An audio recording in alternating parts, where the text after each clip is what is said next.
Well,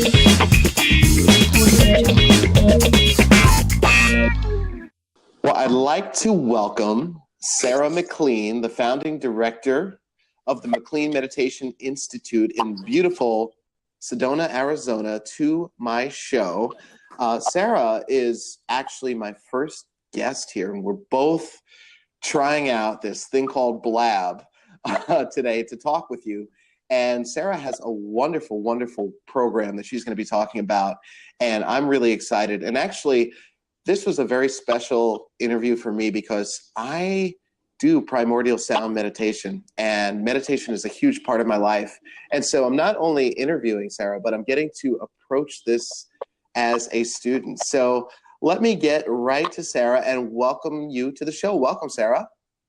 Thank you. Thank you for ushering me into this new technology. I'm really excited about it. And I'm glad to be here with you. And I've been on a lot of interviews, and a lot of people are not necessarily into what they're interviewing about. So I appreciate your willingness to learn and your thirst for knowledge. So, well, thank you.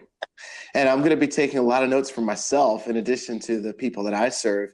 Can you tell me a little bit about yourself and your institute? Sure. My name is Sarah McLean. I've been living here in Sedona, Arizona for about 15 years. I've been teaching meditation since 1993, and I've been meditating since about 1989. And it all started, I think, when I was in the military years and years ago. I was 18, and I was a behavioral specialist, and one of the trainings I got was how to relax, believe it or not. Okay. Soldiers that had post-traumatic stress disorder.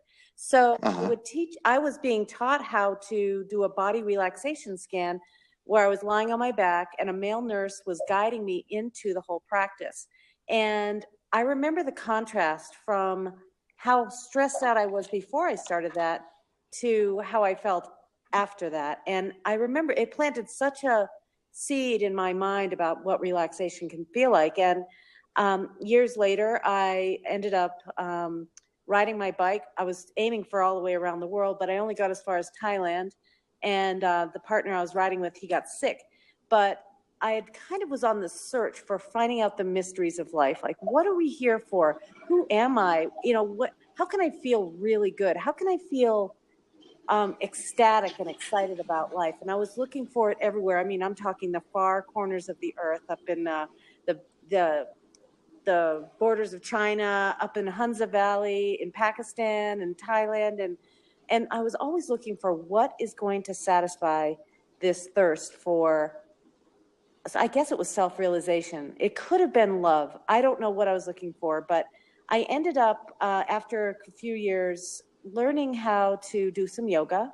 And that sounds like an obvious thing, but I was in a gym when it was just becoming popular, and I was the one doing it in the corner, and people would look at me like, what is she doing? And now it's cool, but it wasn't cool then. There was no Lululemon. I'm talking, 1990, whenever that was. And, or 1989. Oops.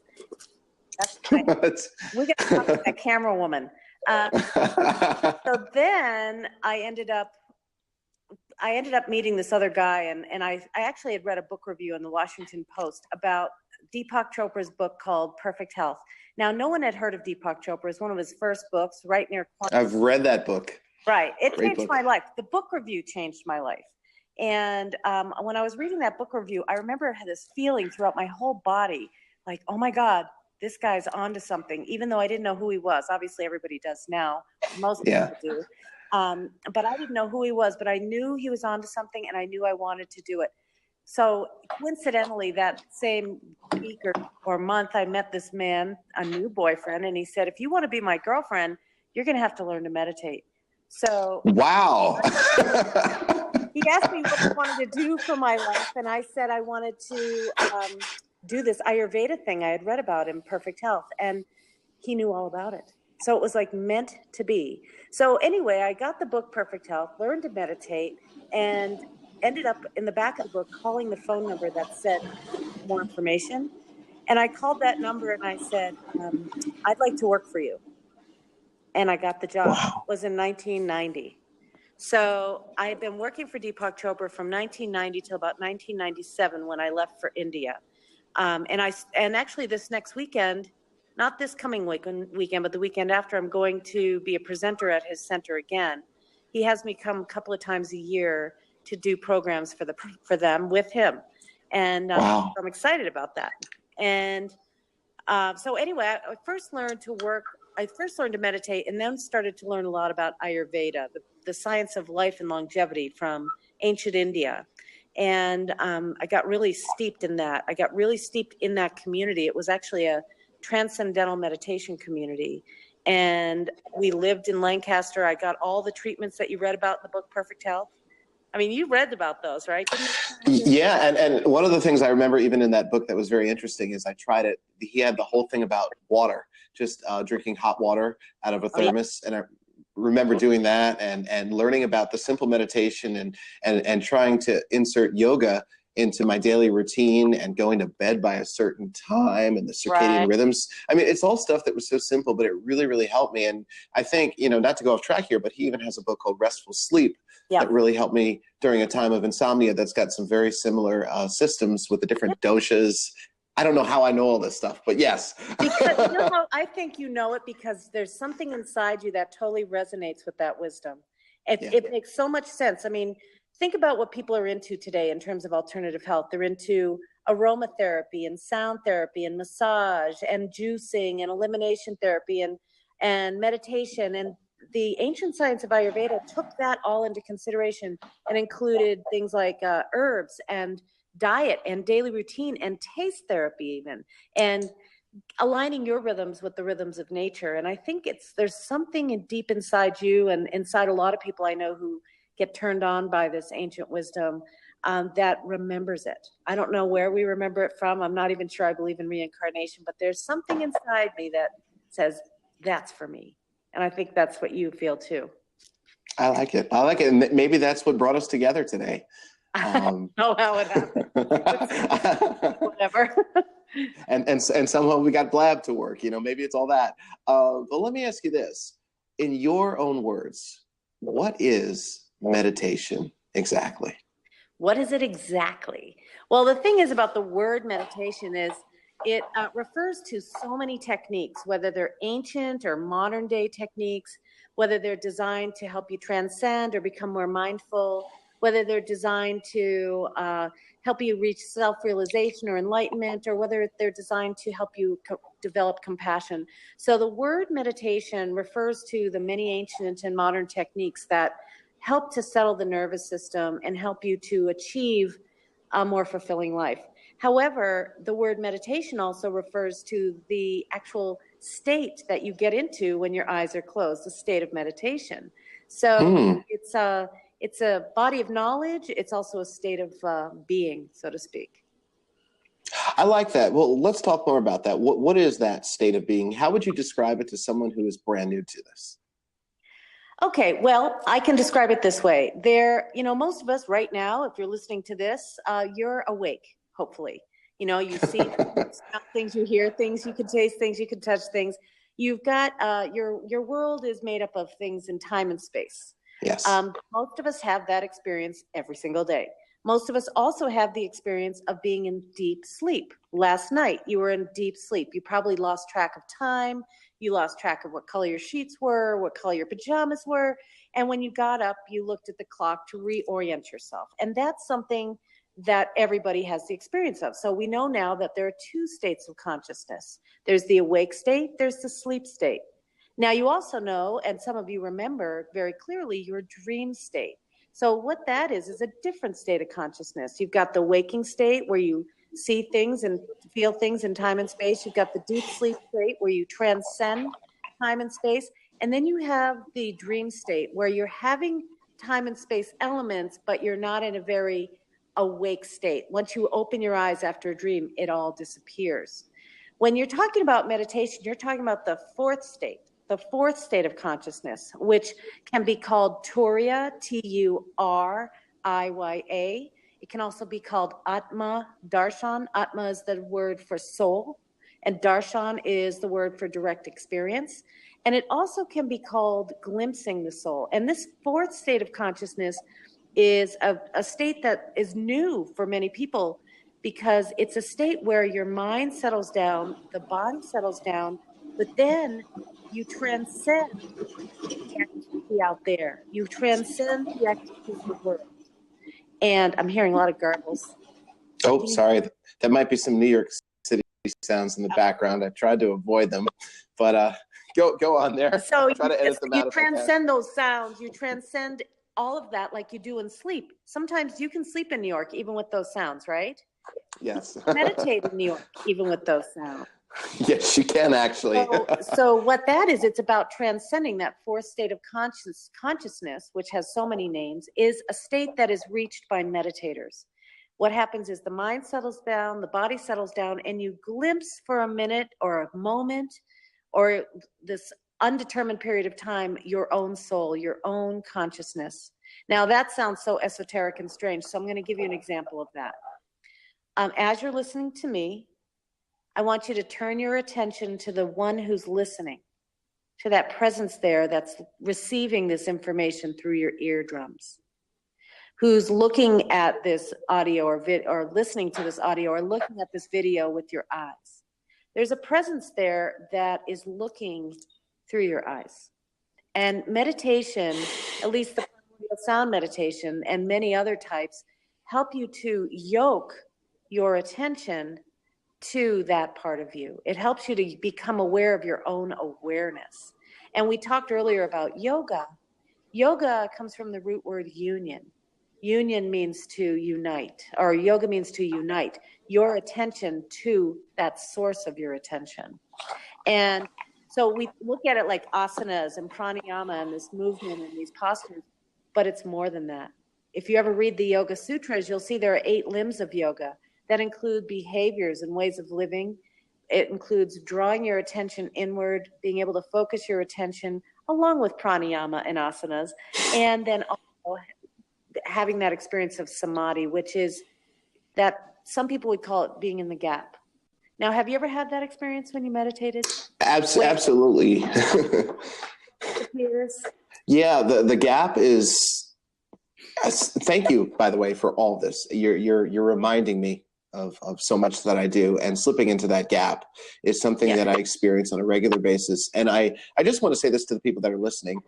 For the first time that I did that, the first time I did it through primordial sound meditation, which we're going to be talking about in a little bit, I'll never forget waking up from that first experience. And I had tears coming out of my eyes, and I felt like I had a combination of feeling like I just cried and had an orgasm at the same time, but something just so much better. And it was so powerful. And thank you for bringing that up and slipping into the gap. Now, let me ask you this.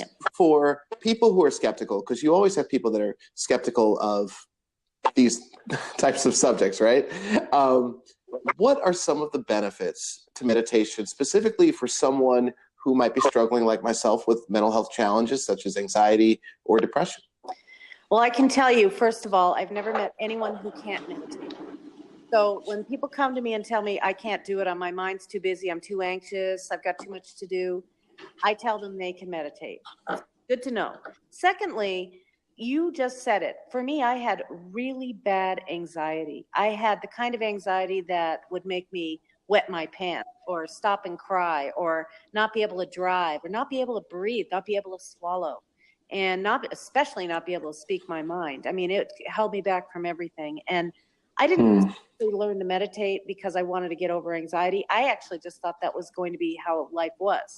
I didn't say, gosh, I'm going to get rid of this. I just thought, well, this is who I am on this wreck. But now I can tell you that the people I teach to meditate not only have gotten rid of their anxiety and feel more safe in their own body, they also start to really listen to themselves and their own intuition. They start to live the life they want to live rather than put it on a vision board. They really choose to speak their mind. They feel comfortable in their body. They listen to their inner knowing. And they are more present for their lives, whether it's for the people in their lives, for the choices that they're making. I mean, it can change everything about your life in a good way. It can help you feel physically better. It can make you younger, physically younger. It can improve your IQ. It can improve your memory. It can lower your blood pressure. It can thin out your platelets, increase your immunity. I mean, you name it, meditation can do it. It's amazing. And, you know, the thing is, once you learn it, like you learned it, once you learn it, you really don't have to pay anyone for it after a while. You just learn it and do it, and it's yours now. It's just like riding a bike. You learn it and do it, and now you got it. And with meditation, I think because there's no financial incentive for people to promote it, Mm-hmm. it's like a weapon. But you know, if a pharmaceutical company sat down and said, okay, take this pill, say these special words, and you're going to have these benefits, everybody would do it, you know. And so because it's not in that, you know, in that wheelhouse, people don't understand it, but everybody can do it.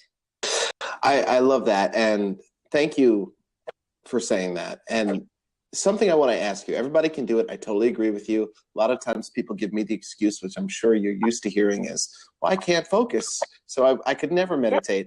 But the question I have for you, especially looking at your website and all the resources and tools you offer, you have group classes, you have individual instruction, you have books, you have audios. How does someone get started? Well, you know, some people can just get started by listening to a podcast. I mean, not this one necessarily. This might motivate you, but to go on to the Insight Timer or the YouTube. I have a huge YouTube channel with a lot of 40-minute programs on it where you listen to a description and then I guide you through a meditation.